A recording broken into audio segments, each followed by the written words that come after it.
Fala galera, sejam bem-vindos a mais um vídeo do canal e hoje eu vou estar fazendo aí o Luigi Responde de número 23, esse quadro de perguntas e respostas aqui do canal. Para você que quer participar é bem simples, basta comentar aqui embaixo a pergunta que você quer fazer. No próximo vídeo eu vou estar selecionando algumas mais importantes, mais requisitadas por vocês. Vou estar respondendo no próximo vídeo, beleza? Então é isso, vamos aí às perguntas de hoje. Primeira pergunta é do inscrito Pedro Ribeiro, ele está perguntando aqui: Luigi, i7 7700 com GTX 1060 de 6 GB ou i5 7400 com GTX 1070? Essa pergunta teve 22 likes, então foi bem requisitada. E se você achar uma pergunta parecida com a que você quer fazer, deixa o like no comentário dessa pergunta para eu poder saber se ela é relevante ou não. Então, Pedro, te respondendo junto essas 22 pessoas, né, que acredito que queiram saber aí a minha opinião a respeito desse assunto. Bom, nós temos aí uma configuração com o i7, né, que é um processador bem top, e uma placa de vídeo ainda assim muito boa para rodar jogos em Full HD. E a outra opção é colocar um processador um pouquinho mais baixo custo, né, no caso um i5 que a gente pode considerar que é intermediário, com uma GTX 1070, que já é uma placa de vídeo que consegue rodar alguns jogos até mesmo em 4K. Então, para responder essa pergunta, na verdade, você vai ter que se fazer algumas perguntas para poder ter uma resposta mais concreta, né? Mais adequada aí. Vai depender do monitor que você vai utilizar, da resolução, né, que você vai rodar os jogos. Outra coisa também, vai depender dos jogos que você for rodar na configuração. Tem jogos que pesam mais do processador, então já é mais interessante pegar a configuração com o i7. E assim vai. Se você quiser rodar os jogos mais pesados, jogos que só tendem a puxar mais da placa de vídeo, já pega a segunda configuração. Porém, na minha opinião, assim, se fosse para eu comprar agora, entre essas duas configurações, eu escolheria a primeira opção, já que tem um processador melhor. Como eu edito muitos vídeos, faço renderização, de vez em quando eu estou streamando também, para mim seria mais vantajoso a primeira opção, já que ela também tem uma placa de vídeo muito boa, que vai conseguir rodar aí os títulos atuais em Full HD, maioria deles com tudo no Ultra, os gráficos. Então, por esses motivos, eu escolheria a primeira opção. A próxima pergunta é do inscrito Gustavo Rocha, também teve bastante like aqui na pergunta. Ele está perguntando qual é o melhor teclado mecânico custo-benefício que está tendo hoje em dia. Então, pessoal, para responder essa pergunta eu vou deixar aqui um link na descrição. É um link de um guia, mais ou menos um guia aí de você estar escolhendo o seu teclado. Vai ter ali as faixas de preço, tudo certinho. Esse guia é feito pelo pessoal do grupo Periféricos High-End, que é um grupo que inclusive recomendo aí que vocês entrem nele. Tem muita gente lá que conhece bastante de periféricos. Eu mesmo aprendi muito nesse grupo. Então, recomendação aí é o link que está na descrição. Mas fazendo aí um breve resumo, um teclado mecânico que está com excelente custo-benefício atualmente é o Kumara K552 da Red Dragon. Essa opção, no caso, temos aí disponível no mercado brasileiro, deve estar na faixa de uns R$300. Você encontra até mais barato que isso no boleto bancário. E uma alternativa para quem não se importa em importar, né, o produto da China, pode estar adquirindo o CK108, que é um teclado muito bom, que eu já vou fazer review, né, tô com ele utilizando aqui.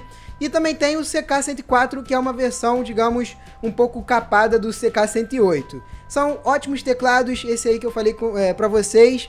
E lá no guia você vai encontrar mais variedades, mas basicamente esses dois teclados mecânicos são ótimos em relação custo-benefício. Pergunta do Zplayer TM, ele pergunta aqui: na Gearbest vende um i5 6500 mais barato que aqui no Brasil. Você acha que vale a pena comprar? Teve 13 likes, então eu achei uma pergunta relevante. E bom, respondendo aqui o Zplayer TM, eu fiz um vídeo recentemente, acho que foi semana passada até, quinta-feira passada, basicamente montando um PC completo na Gearbest. E um dos produtos que ficou mais em conta, que tem uma certa vantagem em estar importando, é realmente o processador. O outro produto foi a placa-mãe. Eu vou recomendar que vocês assistam esse vídeo, ele vai estar aqui em cima nos cards, não sei se é desse lado, acho que é desse lado aqui, no canto superior direito. Eu já adianto que a maioria dos produtos de hardware não vale a pena muito estar importando de fora, porque aqui no Brasil o preço está até razoável. A próxima pergunta, que na verdade não é nenhuma pergunta, né, é um pedido, acredito eu, é do Kaique Fortunato. Ele está pedindo aqui para eu fazer o top 5 de monitores custo-benefício. E assim, galera, eu tô para fazer diversos tipos desse vídeo, né, de top 5, a galera pede bastante. E eu quero pedir a ajuda de vocês para saber qual é o mais interessante. Eu vou deixar um comentário aqui embaixo, responde ele com a sugestão que você quer de top 5. Isso vai me ajudar a saber aí o que vocês querem para os próximos vídeos, beleza? Então vamos para a próxima pergunta. O Miojo BR tem aqui uma oportunidade de compra do Black Widow Chroma, que é um teclado mecânico da Razer, por R$500 usado. E também tem aí a opção de comprar por R$400 um K65 novo. Essa dúvida do Miojo foi bem interessante. Nós temos aqui dois teclados distintos, na minha opinião. O K65 é um teclado mais básico, apesar de ser mecânico, tem aí excelentes switches, né, que é o da Cherry, só que ele não tem iluminação, que na minha opinião, atualmente, é um quesito até relevante, pelo menos falando de teclados, né, já que muita gente joga no escuro, utiliza para digitar até também de noite, no escuro. E o Black Widow Chroma a gente já conhece, né? Tem aquela iluminação bacana. Eu sou um cara que sou bastante crítico em relação a produtos da Razer, por conta do marketing deles mesmo e também por serem produtos overpriced, na minha opinião. Mas eu acho que nesse caso aqui ainda vale a pena sim pegar o Black Widow Chroma, já que ele conseguiu por R$500, que é um preço razoavelmente bom, né? E mesmo sendo usado, se estiver aí bem conservado, eu acho que vale a pena por esse preço, já que a gente vai pagar aí no mercado mais ou menos uns 800 a R$1.000 no mesmo teclado. Sexta pergunta é do X-Clienter, eu acho que é assim o nome dele.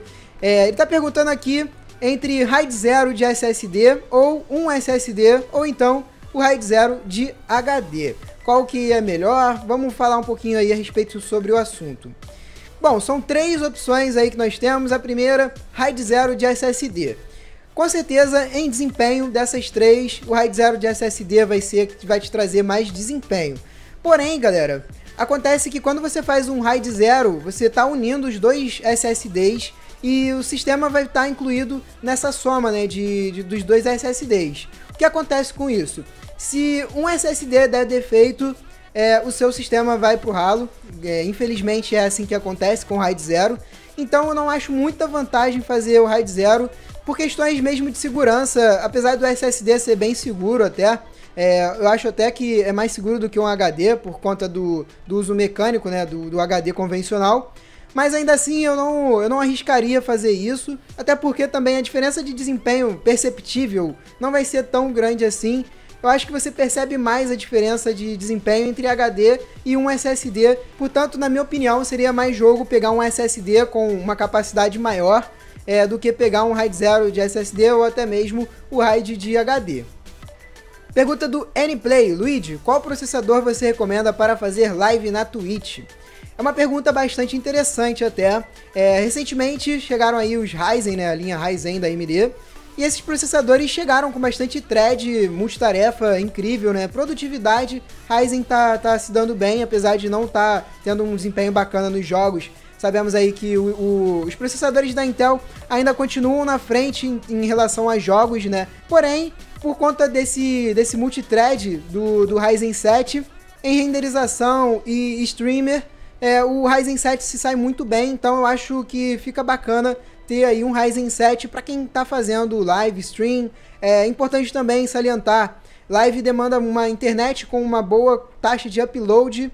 É recomendado que você tenha pelo menos 5 MB para ficar uma qualidade razoável. E também uma quantidade bacana de memória RAM, recomendo no mínimo 8 GB, o ideal seriam aí 16 GB para ficar de boa. A pergunta do Wesley Souza aqui não tem muito a ver com hardware, mas tá aí no mundo de tecnologia, então eu achei bem bacana. E eu quero até pedir para vocês mandarem mais perguntas desse tipo, ou até mesmo perguntas não ligadas a hardware. E aqui a dele é a seguinte: qual o melhor jogo, na minha opinião, que eu já joguei, e também o pior? E respondendo a pergunta do Wesley, acredito que alguns já saibam, né, que eu gosto pra caramba do jogo Castlevania Symphony of the Night, que foi de PlayStation 1. disparadamente foi um dos jogos que eu mais joguei na minha vida. Eu tenho, só no meu memory card, tenho mais de 700 horas jogadas, fora em outros memory cards, né, outros save games que eu joguei aí desse jogo. É um jogo bacana pra caramba, apesar de ter um gráfico medíocre, é um gráfico 2D ainda, até pra Play 1 ele tinha um gráfico ruim, né, porque ele era 2D e desenho e tudo mais. Mas, cara, é um jogo que me cativou bastante pela história e também a jogabilidade. Eu gosto de jogos desse tipo. E eu torço muito para que a Konami, ou então até mesmo os fãs da série, façam um jogo daquele gráfico indie, porém resgatando aí esse Castlevania, que foi muito maneiro. E o pior jogo que eu já joguei, na verdade, assim, todos os jogos que eu joguei, eu costumo pesquisar bastante antes de comprar, né? Então fica difícil de falar qual foi o pior, até porque eu já joguei muito jogo e eu não vou lembrar aqui agora. Mas assim, eu posso dizer pra vocês, não jogos que foram os piores, mas que eu tive uma má experiência com relação a hardware, né, com relação à otimização, que foram Batman Arkham Knight, que foi um jogo que eu pedi reembolso na Steam, porque eu não conseguia rodar na minha configuração. Eu sei que hoje em dia ele tá mais otimizado, já teve aí diversos patches, né, de update, e hoje em dia você já consegue rodar o jogo melhor do que antigamente. Quando eu comprei, ainda tava ali na época de lançamento um pouquinho, e por isso eu não consegui jogar, foi uma experiência muito ruim que eu tive. Então, apesar de eu saber que é um jogo bacana, já ter jogado também o Arkham Asylum, o City e o outro que eu esqueci o nome, por conta da otimização e dos bugs que tiveram, o Batman Arkham Knight foi um jogo muito ruim pra mim. Um outro também recentemente lançado foi o Watch Dogs 2, mesmo tendo uma configuração bacana, muita gente relatou problemas, né, de uso de processador.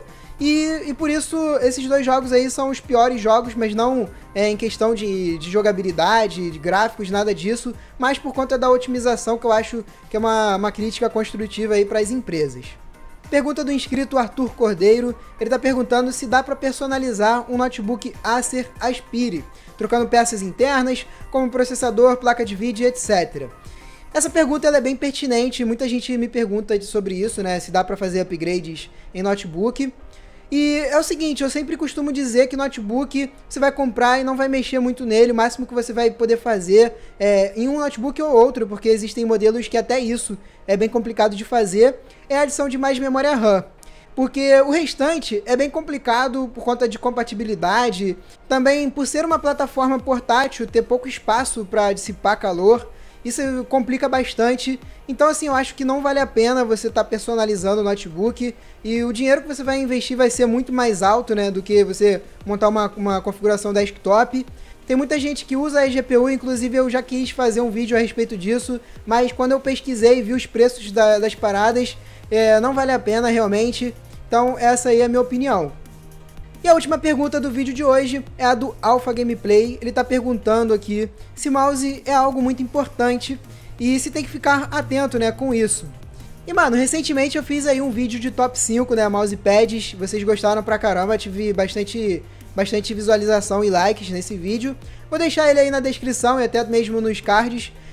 Dá uma assistida lá, eu falo um pouquinho em relação a mousepads. No início eu faço tipo um guia, mostro algumas informações técnicas de mousepads, diferenças entre um mousepad rígido para um mousepad soft. Eu acho que é bacana, também falo algumas coisas em relação à cor do mousepad, porque pode modificar o rastreio do seu mouse, dependendo do sensor dele. Então assim, apesar de ser um periférico que a galera deixa de lado muitas vezes, ele é algo importante sim, e vale a pena você dar uma estudada para saber aí certinho qual mousepad é ideal para o seu mouse.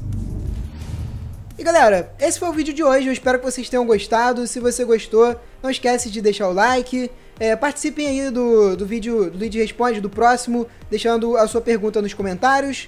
Minhas redes sociais estão passando aí embaixo, qualquer dúvida você pode entrar lá no meu Twitter, me mandar uma pergunta, que assim que eu observar vou estar respondendo. É isso, tamo junto, valeu e fui!